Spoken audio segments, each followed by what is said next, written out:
Morgan Ladimore was a great and noble knight who fought in defence of the innocent, the poor, and the afflicted. For many years he worked diligently throughout the outlying areas of Azeroth, bringing relief to the suffering and swift justice to evildoers. He married to a young girl named Liz in the summer of his 18th year. They were much in love with each other and eventually produced three children, a son and two daughters. Morgan was 32 when war broke out in Lordaeron. Morgan was called to the side of legendary Paladin Uther the Lightbringer to fight against the orcs and the undead. Leaving his wife and children in the safety of his home, Morgan left for war. The years passed and the war dragged on. Morgan would witness many horrific events, including the disbanding of the Paladins of the Silver Hand, the death of Uther, and the spread of the plague. So he lived through Warcraft 3. The only thing that kept him from the brink of madness was the knowledge that he would someday be reunited with his wife and children. Morgan would eventually return to his homeland, but find it nothing like how he remembered it. The once verdant forest was corrupted and teemed with the undead and other dark forces. Destroyed houses and farms could be found everywhere, and the cemetery near Ravens Hill was now dominated much of the area. A shocked and bewildered Morgan eventually made his way to his home, only to find it in ruins. Not knowing what had befallen his homeland, he headed towards the village and hoped to find answers. And he hoped his wife and children. Morgan inquired about his family, but could not find any answers. Priest in Darkshire, as it was now called, said that he might search the cemetery at Raven Hill for a gravestone. Morgan refused to believe that his family was dead and continued to search every farm and house in Duskwood, with no avail. Morgan rode from Darkshire to nearby Lakeshire, thinking that perhaps his family had fled. On his way there, he decided, against his better judgment, to stop by Ravenhill Cemetery.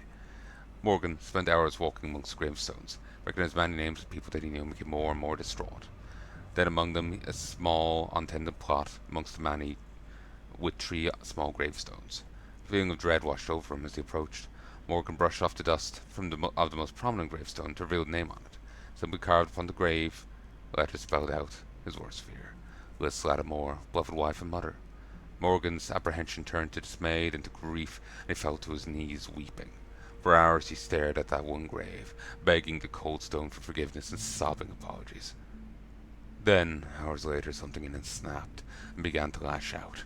He brought his sword out of its scabbard and began to rain down blows on the gravestones. Screaming in rage, blind in his fury, he lashed out and swung wildly.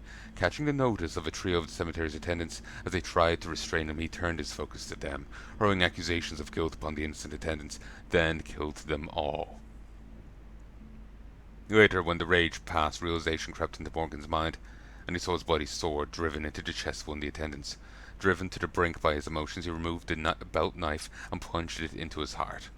Morgan Ladimore's body and the three bodies of his victims were found the next day. He was quickly buried with a ceremony in a hastily dug grave on the outskirts of the cemetery. Because Morgan committed murder against innocence, something that went completely against his beliefs and his nature, and because of the grief that he held in not being able to save his family, Morgan could not die a peaceful death, and lived on as one restless dead. Only days later, his grave was disturbed, and his body could not be found. The being that was Morgan now wanders Duskwood, consumed by his grief over the loss of his wife and his children, and his own self-hatred. Moradim, as he now calls himself, roams Duskwood with mindless vengeance and hatred, and has been known to commit murder indiscriminately.